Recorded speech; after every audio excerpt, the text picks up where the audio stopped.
Hello friends. तो देखिए, आज का जो हमारा टॉपिक है वो है torque exert on electric dipole in uniform electric field. तो देखिए, सबसे पहले तो हम इसमें ये तीन टर्म आई हैं इस हेडिंग में, torque, electric dipole and uniform electric field. तो तीनों के बारे में जानते हैं। तो देखिए, सबसे पहले तो हम इलेक्ट्रिक डाइपोल पढ़ चुके हैं। ये two equal and opposite charges का एक पेयर होता है और जिनके बीच में कोई डिस्टेंस होती है। अब हम पढ़ेंगे, एक बार आपको ये बता दें कि यूनिफॉर्म इलेक्ट्रिक फील्ड क्या होता है, यानी कि एक जैसा इलेक्ट्रिक फील्ड। तो देखिए, हमने आपको इलेक्ट्रिक फील्ड लाइंस के रिप्रेजेंटेशन के बारे में बताया था और उसके ऊपर हम एक वीडियो बना भी चुके हैं। तो सपोज कीजिए यहाँ पर एक पॉजिटिव चार्जेज की सीट है। This is a seat of positive charges. तो पॉजिटिव चार्ज की सीट से हमने बताया था आपको इलेक्ट्रिक फील्ड लाइंस पैरेलल निकलती हैं इस तरीके से। दिस इज, ये ग्रीन आप जो देख रहे हो, एक लाइन 2 3 4 5 6 इस तरीके से, ठीक है, ये पैरेलल जाती हैं। और मान लीजिए यहाँ पे एक और प्लेट मैंने लगा दी और ये नेगेटिव चार्जेज का कोई प्लेट है। ये मैं समझाने के लिए बता रहा हूँ, ठीक है। तो इस पॉजिटिव चार्ज से, पॉजिटिव चार्ज प्लेट से इलेक्ट्रिक फील्ड लाइंस निकली और वो आउटसाइड चली। और ये एक नेगेटिव चार्ज की एक प्लेट है और नेगेटिव चार्ज की प्लेट पे इलेक्ट्रिक फील्ड लाइंस पैरेलल आती हैं और इनवर्ड आती हैं। तो ये इनवर्ड आ रही हैं, ठीक है। तो ये एक इलेक्ट्रिक फील्ड इस प्लेट पॉजिटिव और इस प्लेट नेगेटिव के बीच में बना। और इलेक्ट्रिक फील्ड की डायरेक्शन हमेशा पॉजिटिव टू नेगेटिव होती है। और आप देख सकते हो पॉजिटिव प्लेट से इलेक्ट्रिक फील्ड लाइंस निकली और ये नेगेटिव के ऊपर ये चली गई, ठीक है। और मैं इस इलेक्ट्रिक फील्ड को बोलता हूँ यूनिफॉर्म इलेक्ट्रिक फील्ड। क्यों? इस चीज़ को भी यदि हम समझने की कोशिश करें, मान लीजिए एक ये इलेक्ट्रिक फील्ड लाइन है, ये दूसरी इलेक्ट्रिक फील्ड लाइन है और इन दोनों के ऊपर मैंने ये एक एरिया जो है ये कंसीडर किया। और सपोज कीजिए कि ये एक यूनिट एरिया है और इस यूनिट एरिया को मैं इसी लाइन में इस तरीके से आगे बढ़ाता जाऊँ बढ़ाता जाऊँ बढ़ाता जाऊँ और मैं यहाँ तक इस एरिया को ले आया। तो इस यूनिट एरिया में यहाँ पे 2 इलेक्ट्रिक फील्ड लाइन थी, यहाँ भी 2 हैं, बीच में चेक करूँगा तो भी 2 मिलेंगी, यहाँ चेक करूँगा तो भी 2 ही मिलेंगी।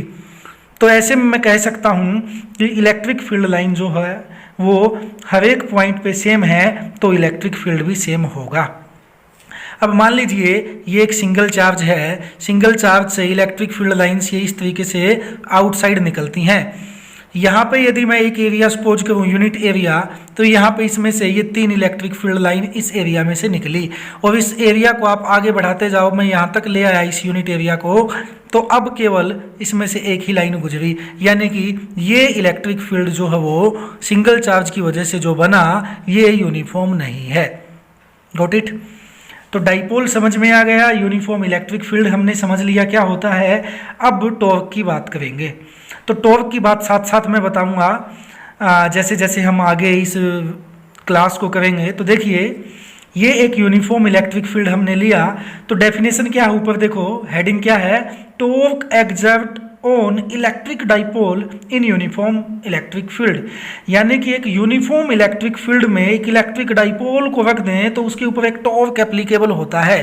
तो वो टॉर्क का अमाउंट कितना होगा, वैल्यू कितना होगा, वही हमें इसके अंदर कैलकुलेट करना है। तो देखिए, ये यूनिफॉर्म इलेक्ट्रिक फील्ड है E, और इस E में हमने इस इलेक्ट्रिक फील्ड के साथ ये एक डाइपोल रख दिया। ये डाइपोल का नेगेटिव चार्ज है, ये डाइपोल का पॉजिटिव चार्ज है। इन दोनों चार्जेज के बीच का जो डिस्टेंस है वो है 2a और ये डाइपोल का सेंटर है O, ठीक है। और डाइपोल का जो डाइपोल मोमेंट होता है उसकी डायरेक्शन होती है from negative to positive charge और उसको हम वेक्टर P से डिनोट करते हैं। So this is the direction of dipole moment, negative to positive, ये P से मैंने दिखा दिया। अब ये डाइपोल कुछ इलेक्ट्रिक फील्ड में ऐसे रखा है थीटा एंगल पे।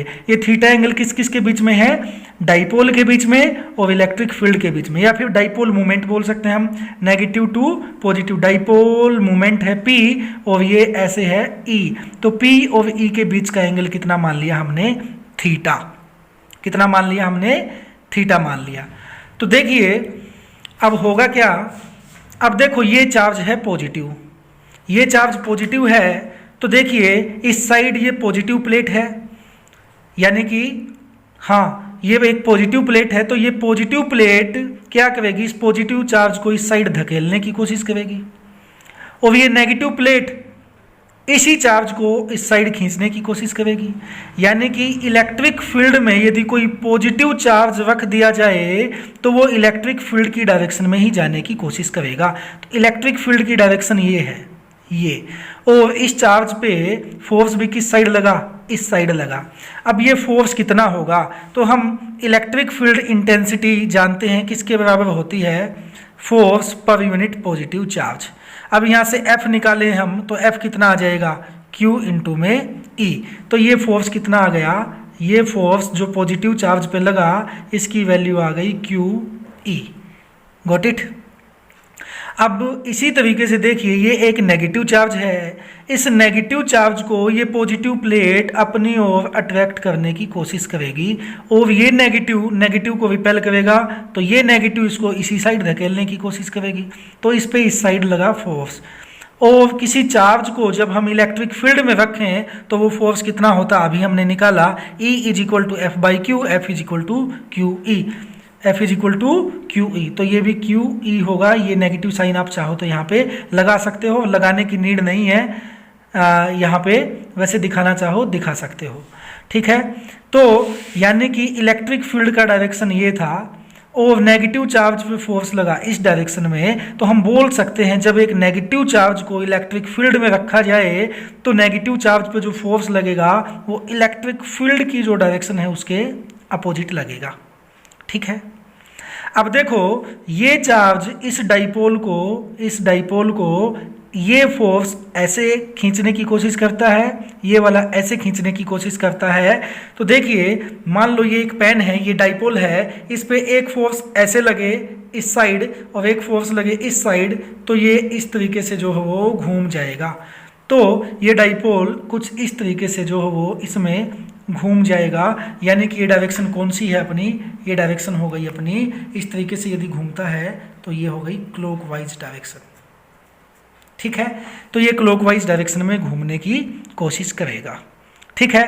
तो हम कह सकते हैं कि इसके ऊपर एक कपल या फिर जो है हम बोल सकते हैं कि इस डाइपोल पे एक टॉर्क एप्लीकेबल हो गई। तो अब हम यही समझेंगे कि टॉर्क होती क्या है, टॉर्क होती क्या है। टॉर्क को हम ये एक सिंबल होता है टाउ, इससे इसको डिनोट करते हैं, और टॉर्क के लिए कुछ कंडीशन एप्लीकेबल होती हैं। मान लो ये कोई एक बॉडी है, इस बॉडी के ऊपर कम से कम 2 फोर्स लगें, कितने लगें, 2 फोर्सेज इसके ऊपर एक्ट होने चाहिए, और दोनों के दोनों फोर्सेज जो हैं वो एक दूसरे के कैसे होने चाहिए, अपोजिट होने चाहिए, और दोनों फोर्सेज जो हैं वो एक्ट होने चाहिए, एक्ट एट डिफरेंट पोजीशन, इस बॉडी के डिफरेंट पोजीशन पे दोनों फोर्स लगने चाहिए। तब हम कह सकते हैं कि इस बॉडी के ऊपर एक टॉर्क लग गई, या फिर टॉर्क को हम एक और नाम से जानते हैं जिसको बोलते हैं couple of force, couple of force. तो देखिए जैसे ये डाइपोल को हम समझें कि ये एक ऑब्जेक्ट है, एक बॉडी है, तो इस बॉडी पे टोटल कितने फोर्स लगे, 1 on positive charge and 1 on negative charge, तो 2 फोर्स लगे, तो 2 फोर्सेज, एक कंडीशन सेटिस्फाई। अब दोनों फोर्स कैसे होने चाहिए, अपोजिट होने चाहिए। ये फोर्स इस डायरेक्शन में लगा तो ये फोर्स बिल्कुल इसके अपोजिट डायरेक्शन में लगा। अब तीसरी condition act at different position, जो ये 2 फोर्सेज लगे हैं ये डिफरेंट पोजीशन पे लगे, एक फोर्स जो है इस पॉइंट पे लगा तो एक फोर्स इस पॉइंट पे लगा। तो 3 कंडीशन जो है वो टॉर्क की, 2 फोर्सेज की, अपोजिट फोर्सेज की, फोर्स एट डिफरेंट पोजीशन, तो सभी की सभी सेटिस्फाई हुई। तो हम बोल सकते हैं कि इस बॉडी पे एक क्या लगी, इस डाइपोल पे एक क्या लगी, टॉर्क लगी। और टॉर्क जब भी किसी ऑब्जेक्ट पे लगती है तो वो एक रोटेटिंग इफेक्ट देती है। तो ये जो टॉर्क लगने की वजह से ये एक क्लॉकवाइज डायरेक्शन में ये डाइपोल जो है वो मूव करने लगा, ठीक है। तो ये टॉर्क होगी कितनी वो हमें निकालनी है। तो टॉर्क जो होती है उसका फॉर्मूला होता है आइदर फोर्स, एक फोर्स ये लगा, एक फोर्स ये लगा, तो इन दोनों और ये एक चीज़ और, टू फोर्सेज जो लगे थे ये इसमें, एक ये और ये इक्वल होने चाहिए, इक्वल। ठीक है, तो टॉर्क का फॉर्मूला आप देखिए, टॉर्क का फॉर्मूला होता है आइदर फोर्स, यानी कि दो फोर्स लगे उनमें से कोई भी एक फोर्स, इनटू में perpendicular distance from axis of rotation या फिर पॉइंट ऑफ रोटेशन। देखो ओ पॉइंट के अबाउट, जैसे इस पेन को मैं रोटेट करूं तो ये पॉइंट, ये पेन एक ये पेन को रोटेट करता हूं तो इस पॉइंट के अबाउट, यानी कि जहां मेरी फिंगर है यहाँ पे, तो इस पॉइंट के अबाउट ये रोटेट करता है इस तरीके से। तो टॉर्क होती है आइदर फोर्स, इन दोनों में से कोई एक फोर्स, क्योंकि दोनों बराबर है तो कोई भी एक ले लीजिए, उसका मैग्नीट्यूड देखना है, साइन नहीं देखना है, इनटू में perpendicular distance between the two forces from the point of rotation. इसका मतलब समझिएगा आप। तो देखो टॉर्क का सिंबल है टो, फोर्स कितना लगा F, इनटू में परपेंडिकुलर डिस्टेंस दोनों फोर्सेज के बीच की मान ली हमने R। देखो ये एक डाइपोल है अपना, ये मैंने यही वाला यहीं पे बना लिया है डाइपोल, ये वाला मैं यहाँ पे ले आया, negative Q charge positive Q charge, ये एक डाइपोल है, एक फोर्स ऐसे लगा, एक फोर्स ऐसे लगा। तो इन दोनों फोर्सेज के बीच में परपेंडिकुलर डिस्टेंस कितनी है, तो देखो ये डिस्टेंस दोनों के बीच में परपेंडिकुलर डिस्टेंस कहलाती है। एक लाइन ऐसे ले लीजिए, ये इस लाइन में फोर्स लगा था ऊपर वाला, और ये नीचे वाला फोर्स इस लाइन में लगा है, तो इन दोनों लाइन के बीच का जो ये सेपरेशन है, ये जो गैप है, ये परपेंडिकुलर डिस्टेंस है R। तो मैंने क्या किया, एक ट्रायंगल बना लिया मैंने यहाँ पे, इस तरीके से एक ट्रायंगल आप बना सकते हो, ये ट्रायंगल बना लिया मैंने। तो ये ट्रायंगल एज इट इज मैंने यहाँ पे उतार लिया, इस पॉइंट का नाम A मान लिया, इस पॉइंट का नाम B और इस पॉइंट का नाम C, और ये एंगल यदि थीटा है तो ये एंगल भी थीटा है, तो ये एंगल कितना हो गया थीटा, और ये 90 डिग्री, तो ये 90 डिग्री।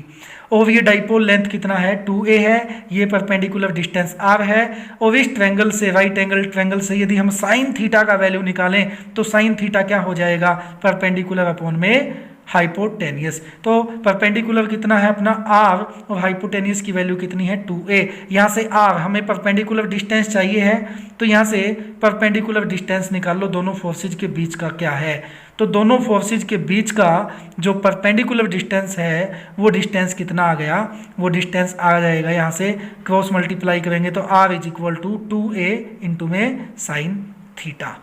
तो देखो फोर्स का वैल्यू आइदर फोर्स चूज करना है हमने, तो फोर्स का वैल्यू कितना आ गया Q इंटू में E, और R का वैल्यू हमने निकाला तो 2a साइन थीटा।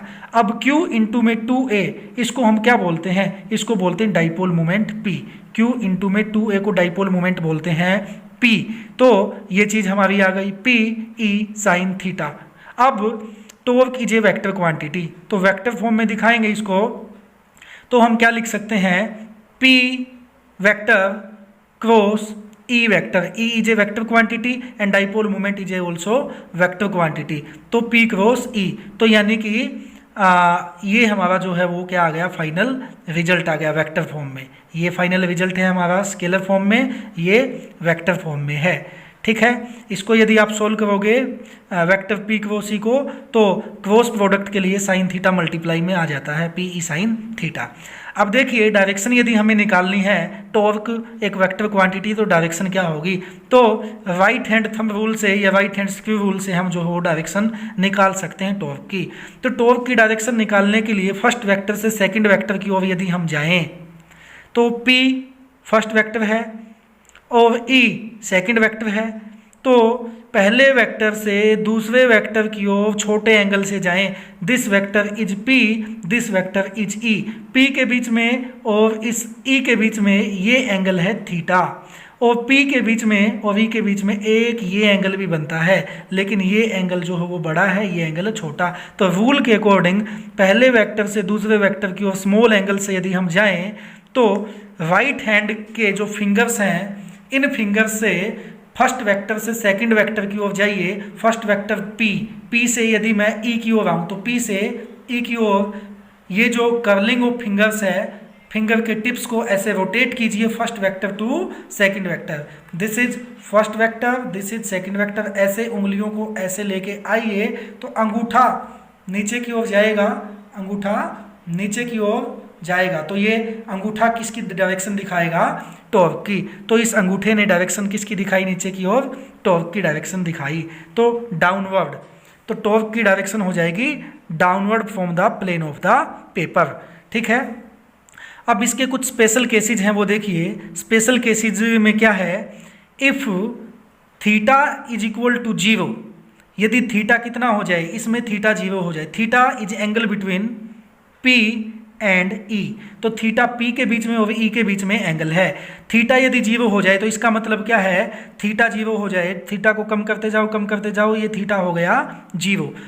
E की डायरेक्शन भी ये, डाइपोल की डाइपोल मोमेंट की डायरेक्शन P की भी डायरेक्शन ये हो जाएगी, तो एंगल 0 और साइन 0 कितना होता है, साइन 0 0, तो टॉर्क की वैल्यू आ जाएगी मिनिमम 0। या फिर इस डाइपोल को हम ऐसे घुमाते जाएं ऐसे घुमाते जाएं, ऐसे घुमा दिया हमने इसको डाइपोल को।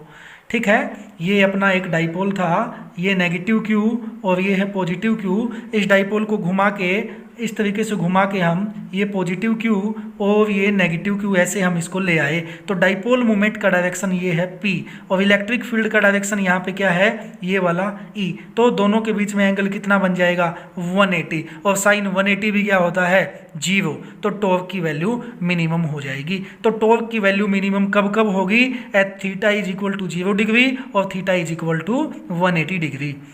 ओके, अब देखिए टॉर्क मैक्सिमम कब लगेगी, मैक्सिमम रोटेशनल इफेक्ट कब मिलेगा।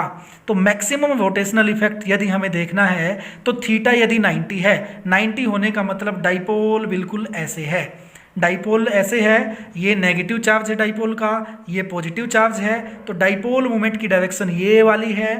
तो यदि डाइपोल अब ऐसे है और ऐसे इलेक्ट्रिक फील्ड है तो दोनों के बीच में एंगल 90 और साइन 90 कितनी वैल्यू देता है 1 देता है, और 1 साइन की मैक्सिमम वैल्यू होती है।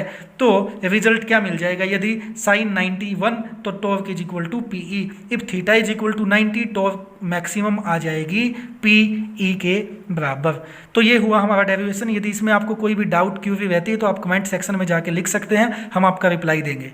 Thank you.